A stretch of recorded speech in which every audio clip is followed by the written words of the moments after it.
Okay. Well, So, I mean, if they say anything, that's called a verbal submission, so you can have any safety word you want.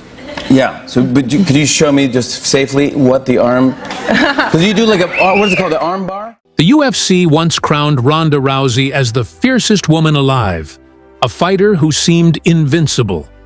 Hollywood cast her as a blockbuster hero, and WWE turned her into a larger-than-life spectacle.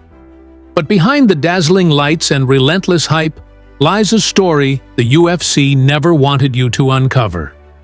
Ronda's downfall wasn't just about crushing knockouts, it was about favoritism, emotional collapse, and a hidden truth the fans were never meant to know.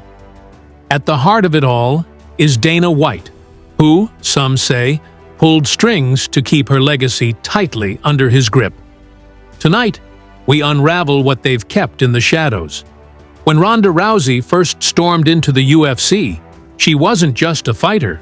She was Dana White's golden ticket to make women's MMA a global phenomenon.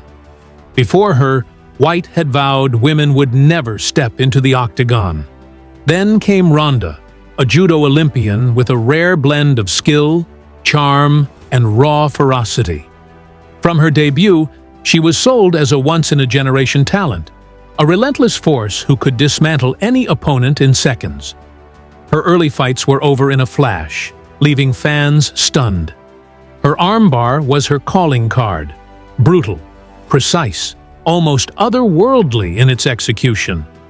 The UFC packaged her victories like cinematic masterpieces, with highlight reels showing opponents tapping out in despair before the crowd could even process the chaos.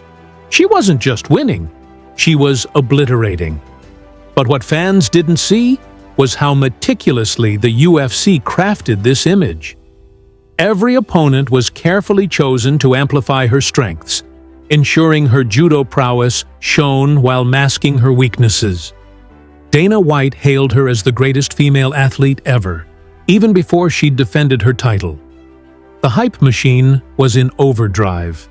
Critics whispered that fighters like Chris Cyborg were deliberately sidelined to preserve Ronda's aura of invincibility. Instead, she faced opponents who played into her grappling dominance, making her look like the untouchable titan the UFC wanted.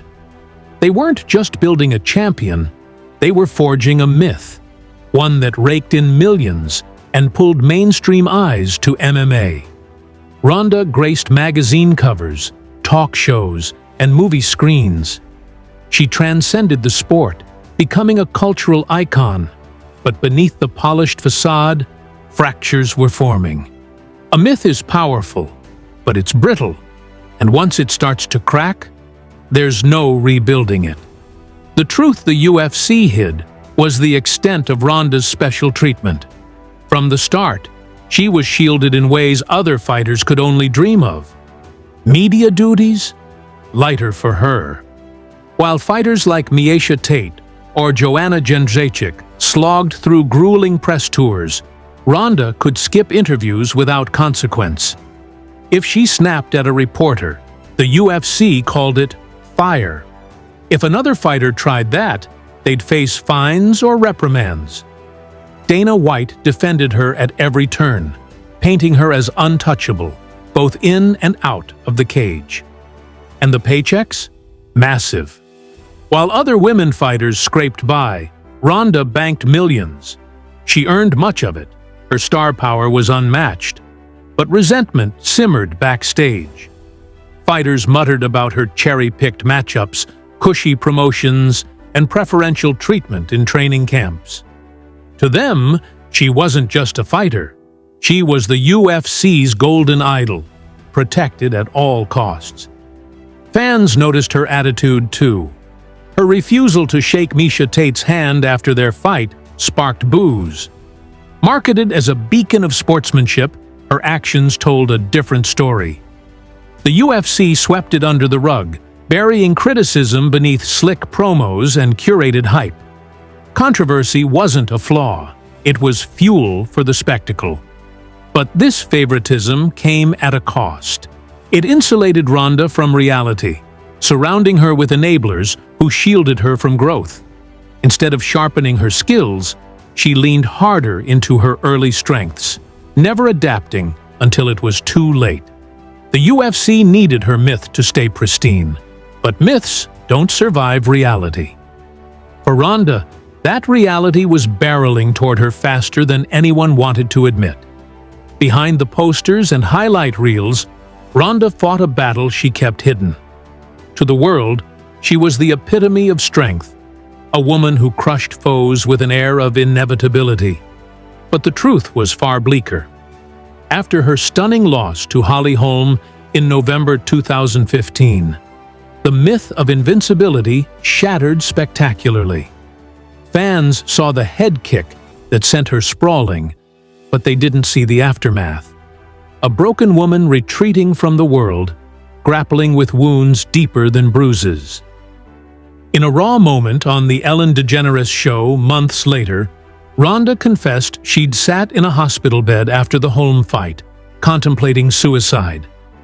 "I was thinking about killing myself," she said, voice cracking. It was a gut-wrenching revelation, but the UFC's response was chillingly muted. Dana White stayed mostly silent on her mental health. No campaigns emerged to support their star in her darkest moment. Instead, the machine churned on, acting as if the myth could be salvaged. This wasn't oversight, it was control. The UFC couldn't let fans see Ronda as fragile. Their entire brand hinged on her being unbreakable. Admitting her despair meant admitting their icon was human, and that didn't sell tickets. Her pain ran deeper than one loss. Ronda's father took his own life when she was 8, a trauma that shaped her forever. That wound made her both fierce and fragile. The UFC leaned into her toughness, but ignored the scars. Holm's knockout didn't just expose her flaws in the cage, it ripped open those old wounds. The UFC's refusal to address this left Ronda alone. Other fighters might have shared their struggles, but Ronda was expected to snap back, to play the invincible queen again. What they hid was that she wasn't just recovering from a loss, she was wrestling with her very sense of self. The UFC buried that truth because it didn't sell pay-per-views. After her collapse, Ronda vanished. Most fighters face the media after a loss, answering for their mistakes. Not Ronda. She slipped into the shadows, dodging press and interviews. The UFC let her, shifting focus to other stars while guarding her image.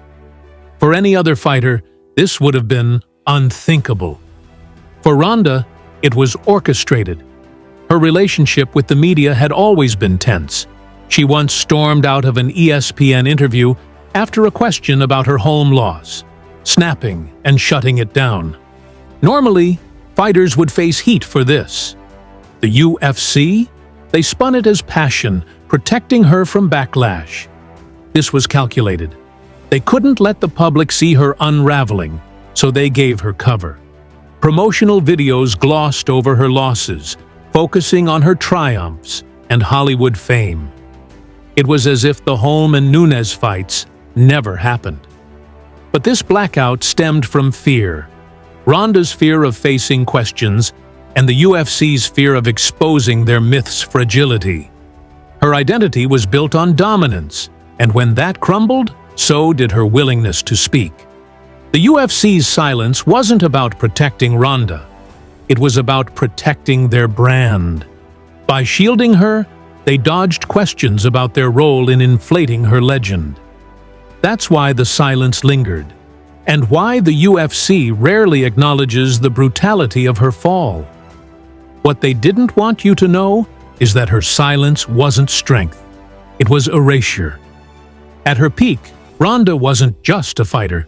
She was a superstar. Hollywood beckoned, and she dove in headfirst. Roles in The Expendables 3, Furious 7, and Entourage made her a household name beyond MMA. For Dana White, this was a goldmine. Every movie cameo amplified her aura, drawing new eyes to the UFC. But it came at a cost.